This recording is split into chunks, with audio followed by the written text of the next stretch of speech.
ये मैनिफेस्टो लोगों की एस्पिरेशंस का रिफ्लेक्शन है। लोग क्या चाहते हैं, लोगों में जाकर लोगों की इच्छाओं को, आकांक्षाओं को हमने समझा है। कई और पार्टियों ने यहां पर अपने मैनिफेस्टो दिए, लेकिन महलों में रहकर गरीब, सामान्य और मध्यम वर्गीयों के दुख दर्दों को समझा नहीं जा सकता।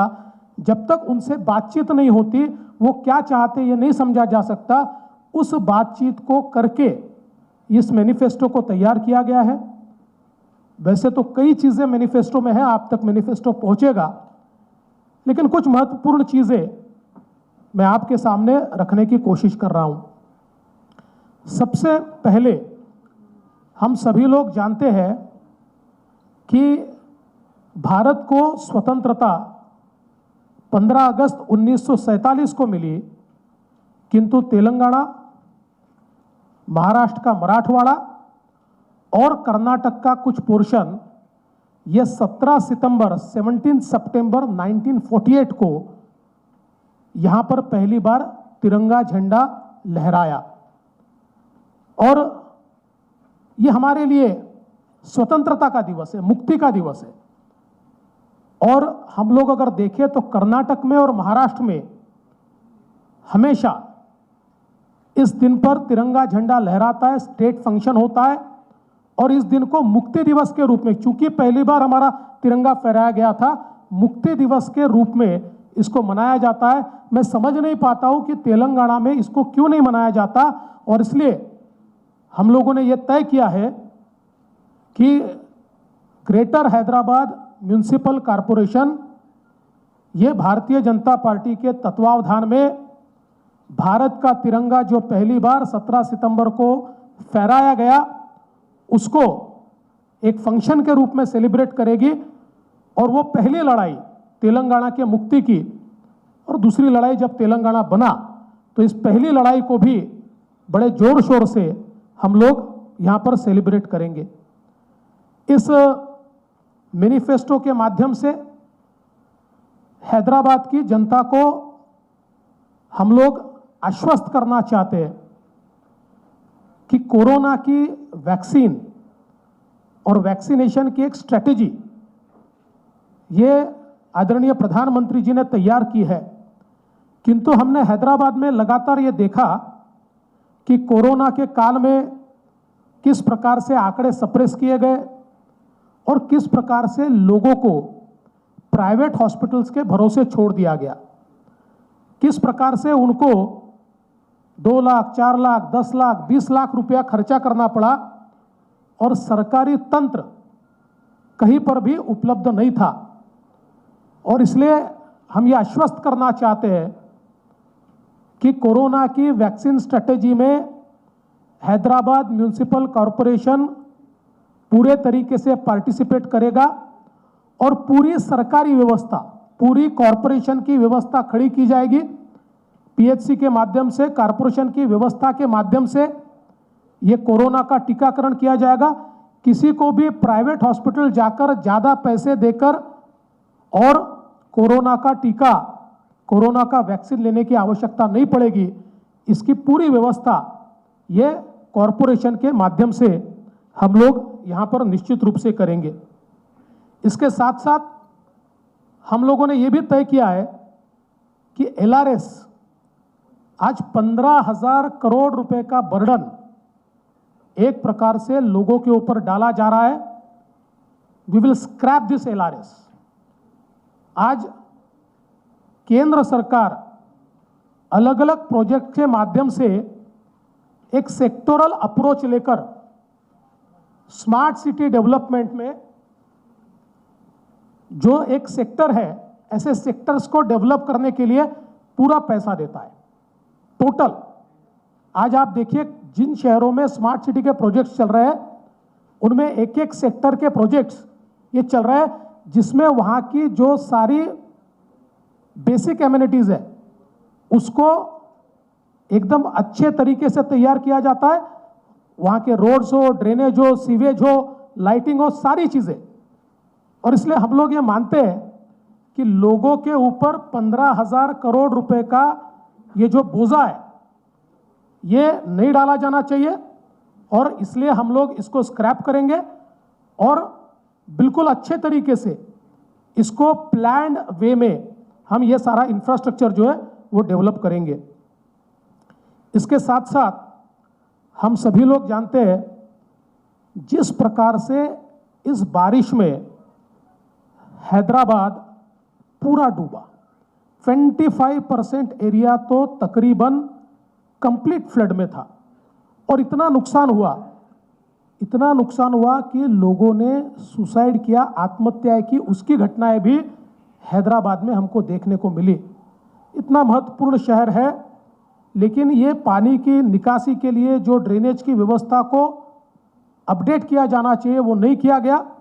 और सबसे बड़ी बात, इतने बड़े पैमाने पर इंक्रोचमेंट, और ये इंक्रोचमेंट केवल वोट बैंक की राजनीति के लिए किया हुआ इंक्रोचमेंट, और इसलिए उसको वहीं पर बढ़ने दिया गया। आज जो हैदराबाद डूबा वो बारिश के कारण नहीं डूबा, वो म्यूनिसिपल कॉरपोरेशन की नीति के कारण डूबा, जिस नीति में इन एनक्रोचमेंट्स को प्रोटेक्ट किया गया, वोट बैंक की राजनीति में प्रोटेक्ट किया गया, और उसका परिणाम यह हुआ कि बहुत बड़े पैमाने पर हैदराबाद के नागरिकों को इसका नुकसान सहन करना पड़ा। और इसलिए एक और इसको प्लान्ड वे में इन एनक्रोचमेंट्स को हम निकालेंगे, लेकिन ऐसा नहीं है कि किसी को बेरोजगार करेंगे, लेकिन जहां पर पानी निकासी की व्यवस्था है वो पानी निकासी की व्यवस्था को ठीक करने के लिए जिनको रिलोकेट करना पड़ेगा उनको रिलोकेट किया जाएगा, और निश्चित रूप से एक प्लान्ड वे में इसका काम किया जाएगा। साथ ही में हम लोगों ने यह भी तय किया है कि यहाँ पर जिनका नुकसान फ्लड्स में हुआ है उनको डीबीटी के माध्यम से सीधे उनके अकाउंट में 25,000 रुपये 25,000 rupees will be credited through DBT in their accounts. उनको सीधी मदद जो है वो इस मामले में की जाएगी। हम लोग जानते हैं किस प्रकार से यहां पर लोगों को चुनाव से पहले हम आपको 2 रूम का मकान देंगे, इस प्रकार से बताया गया, और लोगों को कुछ मॉडल मकान भी दिखाए गए। तो आम आदमी को ये लगा, गरीब को ये लगा कि ऐसा मकान मुझे मिलेगा, तो उसने बड़े खुश होकर इनको वोट किया, लेकिन एक भी मकान नहीं बना। और जानबूझकर प्रधानमंत्री आवास योजना को रोकने का काम किया गया, और उसमें हम लोग ज़्यादा अच्छा देंगे इस प्रकार से बताकर किसी को कुछ नहीं मिला। मैं महाराष्ट्र का मुख्यमंत्री था, 5 साल में महाराष्ट्र में हम लोगों ने ग्रामीण इलाकों में 10 लाख मकानों का निर्माण किया, और शहरों में 5 लाख मकानों का काम शुरू किया, और 2 लाख मकानों का और प्लानिंग हम लोग अंतिम स्टेज तक लेकर गए। लेकिन यहाँ पर लोगों को प्रधानमंत्री आवास योजना से पूरे तरीके से दूर रखा गया। हम लोगों का ये प्रॉमिस है कि हैदराबाद म्यूनिसिपल कॉरपोरेशन के माध्यम से 1 लाख गरीबों को प्रधानमंत्री आवास योजना का घर, 1 लाख पुअर फैमिलीज को प्रधानमंत्री आवास योजना का घर हम लोग देंगे, और उसको हम पूरा करेंगे। और उनका जो घर का सपना है, जो बड़ा सपना दिखाकर एक प्रकार से उनको मूर्ख बनाने का काम यहाँ की सरकार ने किया, टीआरएस की, उसको हम लोग उनका सपना पूरा करेंगे और उनको ये आवास निश्चित रूप से देंगे। इसके साथ साथ हम लोगों ने ये भी तय किया है कि हमारी जो माताएं बहनें, हमारी महिलाएं हैं, उनको हमारा जो ट्रांसपोर्ट है, चाहे वो मेट्रो हो चाहे बस हो, इसमें हम लोग उनको फ्री ट्रैवल की परमिशन देंगे। और ये हमारे जो ट्रांसपोर्टेशन सिस्टम है, इसके साथ हम लोग एक एग्रीमेंट करके उसको जिस प्रकार से सब्सिडाइज करना है उस हिसाब से हम लोग उसको सब्सिडाइज करेंगे, ताकि ये हमारे ट्रांसपोर्टेशन सिस्टम के ऊपर भी बहुत ज़्यादा उसका बोझा न पड़े और हमारी सारी महिलाओं को ये ट्रांसपोर्टेशन सिस्टम में फ्री ट्रैवल करने को मिले। ये भी हम लोगों ने यहाँ पर तय किया है। इसके साथ साथ हम लोगों का ये भी मानना है कि अब कोरोना के समय तो हम लोगों ने देखा कि ऑनलाइन एजुकेशन बहुत बड़े पैमाने पर हुआ, लेकिन जो गरीब है उनका क्या है, उन बच्चों का क्या होगा। और उसके साथ साथ आने वाले दिनों में सभी बच्चों को हम लोगों को ऑनलाइन जोड़ना पड़ेगा, और इसलिए हमने तय किया है कि सभी बच्चों को हम लोग फ्री टैब्स देंगे स्कूलों में, और उन टैब्स के माध्यम से हम लोग उनको सारे वर्चुअल वर्ल्ड से जोड़ेंगे। और उसके साथ साथ पूरे हैदराबाद में हम लोग जो हमारी कॉरपोरेशन की स्कूलें हैं या बाकी ऐसी महत्वपूर्ण जगह है, ऐसी सब जगह हम लोग हाई क्वालिटी वाईफाई उपलब्ध कराएंगे, ताकि टैब्स के माध्यम से और इस वाईफाई के माध्यम से वे लोग वर्चुअल वर्ल्ड से कनेक्ट हो पाए और अच्छी से अच्छी शिक्षा, क्वालिटी एजुकेशन वे लोग पाए। इस प्रकार का भी संकल्प हमने लिया हुआ है। इसके साथ साथ हमने ये भी तय किया है कि विशेष रूप से जो स्लम एरिया है और जो एससी कॉलोनीज है, यहाँ पर हम लोग 100% प्रॉपर्टी टैक्स वेवर देंगे। 100% property tax waiver to SC colonies and slums, ये हम लोगों ने यहाँ पर तय किया हुआ है। इसके साथ साथ हम लोगों ने ये भी तय किया है कि 125 स्क्वायर यार्ड्स तक के जो प्लॉट्स है, इनके ऊपर जो घर बनेंगे उसको कोई चार्ज नहीं लगेगा। उसके जो सारे चार्जेस है कंस्ट्रक्शन के लिए, जो परमिशंस के लिए जो पैसा भरना पड़ता है, so the permission will be totally free. और ये जो छोटे और हमारे निम्न मध्यम वर्ग के लोग हैं, इनके लिए कोई पैसा उसके लिए हम लोग नहीं लेंगे।